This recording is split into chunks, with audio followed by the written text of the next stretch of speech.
Once upon a time, in a small, quiet town nestled between dense woods and winding rivers, there lived a girl named Emma.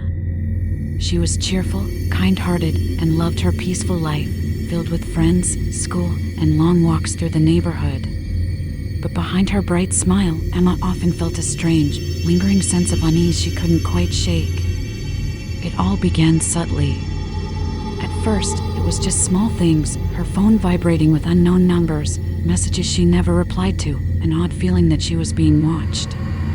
She would dismiss it, telling herself it was just her imagination or the paranoia that sometimes followed a stressful day. But then, the shadows around her house seemed to stretch just a little too long, and she started noticing a figure lurking in the distance, always just out of clear sight. One chilly evening, Emma was walking home from her friend's house. The sky was painted in deep purples and oranges as the sunset faded. As she turned the corner onto her street, she glimpsed a tall figure standing beneath a street lamp, silent, still. Her breath caught, and she quickened her pace, but when she looked back, the figure was gone. She shrugged it off, telling herself it was just someone passing by, but her heart hammered in her chest. Days turned into weeks. The strange occurrences grew bolder. Her phone would mysteriously turn on at night, showing strange, flickering images of her sleeping. Her window curtains would flutter despite no breeze, and she'd catch sight of a dark silhouette moving just beyond her yard. Every time she tried to brush it off, the feeling of being watched grew stronger, more oppressive. One night, Emma awoke to a faint sound. It was a soft, almost inaudible whisper, her name, repeated again and again. She sat up, heart pounding, and looked around her dark room. At first, she thought it was her imagination, but then she saw it, a shadow flickering at the foot of her bed. As her eyes adjusted, she saw a figure standing there, cloaked in darkness, eyes gleaming like polished stones. Frozen with terror, Emma wanted to scream, but her voice was trapped in her throat. The figure took a step closer. She could see now that it was a person, but their face was hidden beneath a hood. The whispering continued, growing louder and more urgent. "You can't escape me." Over the next few nights, the harassment escalated. Strange notes appeared on her doorstep, neatly written, chilling messages like "I see you, you're never alone, and soon you'll understand." Emma's sleep became impossible. Every night, she'd wake up in a cold sweat, feeling eyes on her, feeling the presence of someone unseen lurking just beyond her perception. Her parents noticed her distress, but Emma refused to tell them the full extent of her fears. She didn't want to seem paranoid or crazy.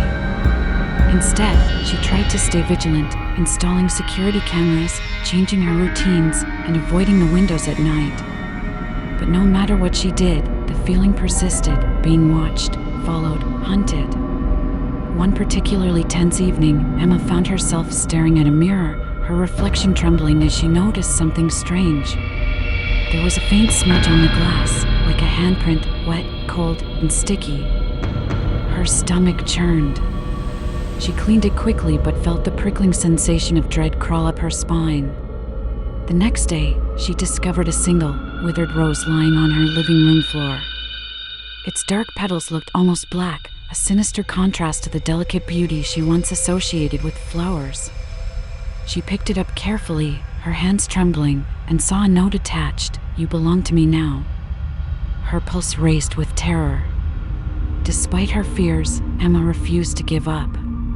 She started to investigate her stalker, trying to piece together clues.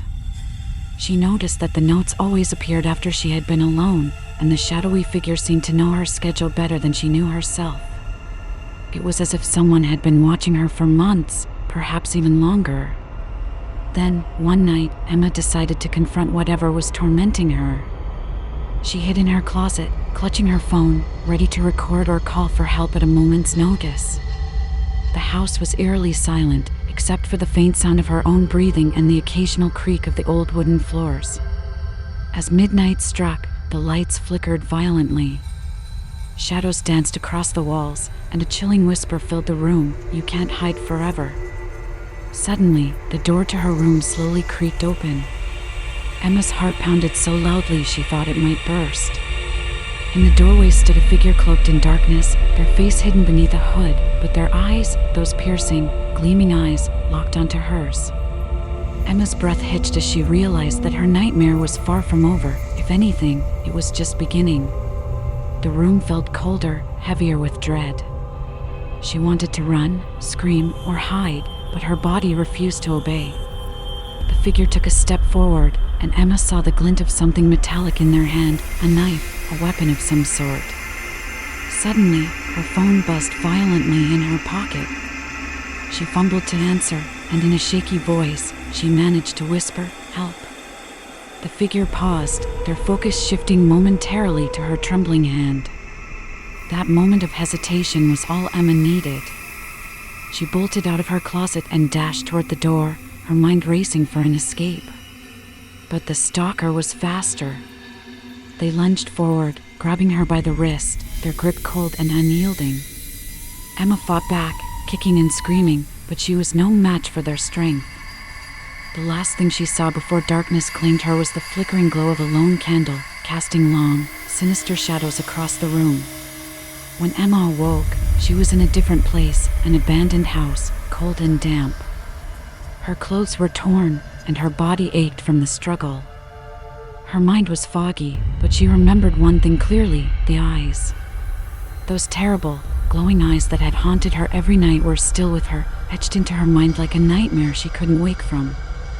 She knew her stalker was still out there, watching, waiting. The town's peaceful surface was merely a mask hiding something far darker, something that lurked in the shadows, feeding on her fear. Emma's story became a silent scream, a warning to anyone who thought they were safe in the quiet darkness. And so, her tale continues, a chilling reminder that sometimes, the greatest horrors are not the monsters you see, but the ones lurking just beyond your sight, watching your every move, waiting for the right moment to strike again.